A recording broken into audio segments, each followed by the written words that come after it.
लहान गुंतवणूक मोठी संपत्ती कशी बनवून देते हे तुम्हाला माहीत आहे का? हाय, आय एम संतोष कावरे तुमच्यासाठी घेऊन आलेलो आहे 100 दिवस 100 बिझनेस आणि फायनान्स रिलेटेड व्हिडिओ. आज आहे व्हिडिओ नंबर 43. मित्रांनो, अजूनही तुम्ही माझ्या चॅनलला फॉलो नसेल केलं तर फॉलो करा. अल्बर्ट आइन्स्टाईनने कंपाऊंडिंगला जगातील 8वे आश्चर्य म्हटलं आहे.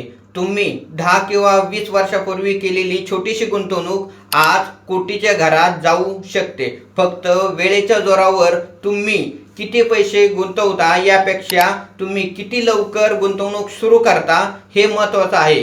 कंपाऊंडिंगसाठी तुम्हाला पेशंट हवा असतो. जितका जास्त काळ तुम्ही पैसे गुंतवून ठेवता तेवढा जास्त फायदा तुम्हाला मिळत असतो. आजच एक छोटीशी SIP सुरू करा. किती रक्कम असेल तरी चालेल, पण सुरुवात करा आणि ती इन्व्हेस्टमेंट जास्तीत जास्त काळासाठी कंटिन्यू ठेवा, तरच तुम्हाला कंपाऊंडिंगचा फायदा मिळू शकेल. तुम्ही पण तुमच्या कंपाऊंडिंगचा फायदा घेत आहे का? कमेंटमध्ये येस किंवा नो कळवा. चॅनलला फॉलो नसेल केलं फॉलो करा आणि तुम्हाला हा व्हिडिओ कसा वाटला ते कळवा.